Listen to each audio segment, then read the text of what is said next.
मित्रांनो, तुमचे स्वागत आहे माझ्या एका नवीन व्हिडिओमध्ये.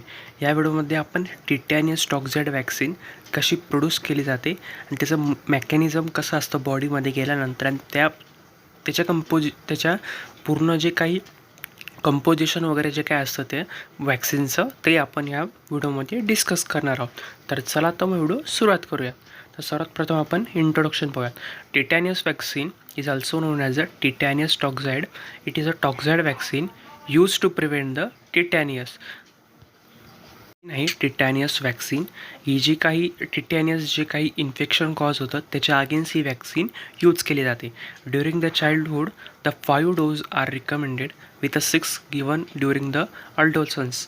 म्हणजे जे काही चाइल्डहूडमध्ये जे काही मुलांना 5 डोस दिले पाहिजे आणि जे काही तारुण्य आणि बालपणामधला जो फेज असतो त्याच्यामध्ये 6वा जे काही डोस असेल तो दिला गेला पाहिजे. After 3 doses almost everyone is initially immune about. Additional doses every 10 year are recommended to maintain the immunity. आणि 3 डोस झाल्यानंतर काही काळ थांबल्यानंतर 10 वर्षांच्या आत आपल्याला ही जी काही ॲडिशनल डोसेस असतात ते घेतले गेले पाहिजेत आणि याच्यामुळे जी काही मेंटेन जी इम्युनिटी आहे ती आपली राहते. आणि conferring the pregnant woman are up to date on the tetanus immunisation during each pregnancy can prevent the both maternal and natal tetanus. आणि जे काही प्रेग्नेंट वुमनला असतं जे काही इन्फेक्शन न होण्यासाठी टिटॅनियस टॉक्झाइडचं, तर त्याच्यासाठी त्यांनाही जे काही डोसेस वगैरे जे काय आहे त्यांना 2 डोसेस वगैरे दिले जातात. जे काही मॅटर्नल आणि निओनॅटल टिटॅनियसचे जे काय आहे ते त्याला प्रिव्हेंट करण्यासाठी ड्युरिंग द प्रेग्नन्सी. तर मेनली त्याची काही हिस्ट्री वगैरे जे आहे ती पाहूयात आपण. Tetanus antiserum was develop in 1819 with its protective effects lasting a few weeks.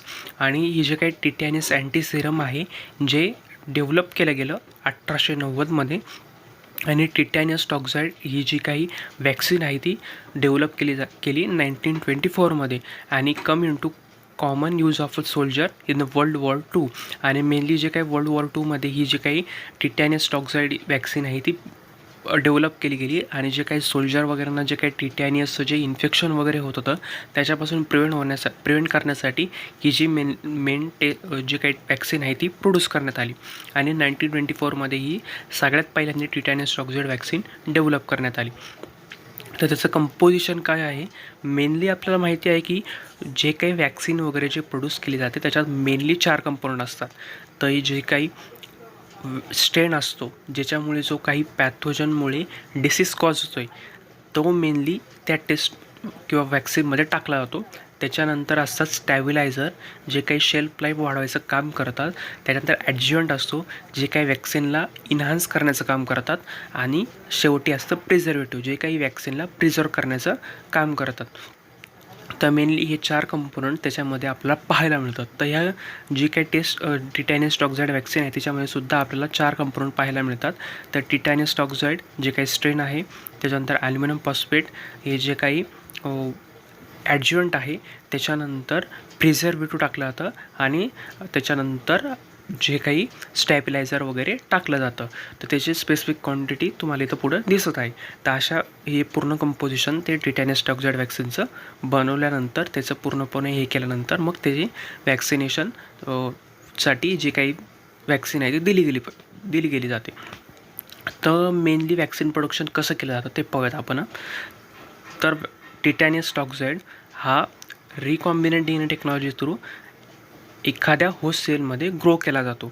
आणि जी काही होस्ट सेल असेल तिला बायोरिॲक्टरमध्ये किंवा फर्मेंटरमध्ये तिचं कल्चरिंग केलं जातं आणि रॅपिडली ग्रोथ त्याची होते त्याच्यामध्ये. आणि त्याच्यामध्ये मीडियम असल्यामुळे त्याच्यामध्ये तो जी काही होस्ट सेल असेल ती त्याचं रॅपिडली ग्रोथ होतं. आणि त्या रॅपिडली ग्रोथ होस्ट सेलमधून त्याला जे काही टिटॅनियस टॉक्झाइड असेल जे जे काही प्रोड्यूस झालेलं आहे त्याला काढलं जातं.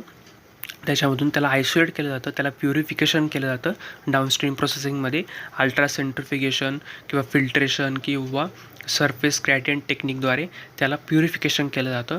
आणि त्याच्यानंतर त्याला इनॲक्टिव्ह फॉर्ममध्ये केलं जातं, वीक केलं जातं थोडंफार. आणि त्याच्यानंतर मग treated with the फॉर्मॅल्डिहाइड.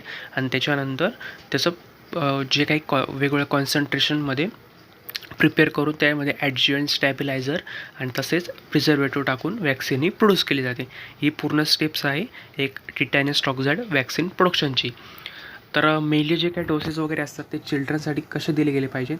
Primary immunisation schedule for a children under the 7 year of age should consist of 5 doses of a tetanus toxoid containing the vaccine. Primary कोर्समध्ये 3 डोसेस वगैरे दिले गेले पाहिजे 6, 10 आणि 14 वीक आफ्टर द बर्थ.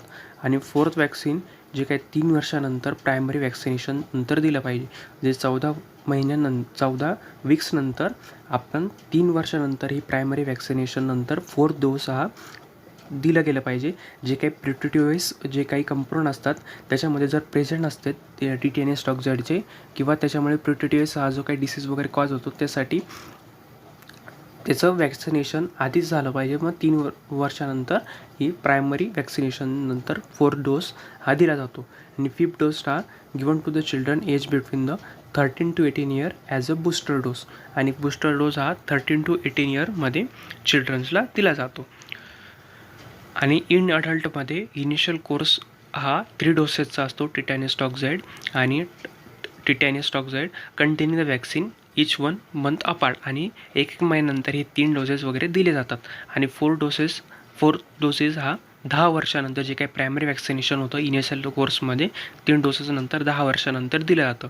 आणि नंतर त्याच्यानंतर 4 डोसेसच्या 5th नंतर 10 वर्षानंतर 5th डोस हा बूस्टर डोस दिला जातो. आणि in pregnancy the first dose at the confirmation of a pregnancy and second dose after the few weeks of the first dose of tetanus toxoid vaccine. जर जे काही pregnancy woman वगैरे जे काही असतात त्यांना टिटॅनियस टॉक्साइडचं इन्फेक्शन न होण्यासाठी फर्स्ट डोस हा दिला जातो. त्याच्यानंतर सेकंड डोस हा 4 आठवड्यांनंतर दिला जातो. तर त्याच्यानंतर त्याचं जी काही वॅक्सिन आहे ती आपल्या बॉडीमध्ये गेल्यानंतर तिचं कसं मेकॅनिझम होतं ते पाहूयात आपण.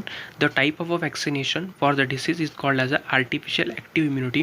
म्हणजे आपण ही जी काही वॅक्सिनेशन आहे ती आर्टिफिशियल ॲक्टिव्ह इम्युनिटी तयार करतो. म्हणजे आपल्या बॉडीमध्ये इम्युनिटी तयार होते, अँटीबॉडीज तयार होत आहे.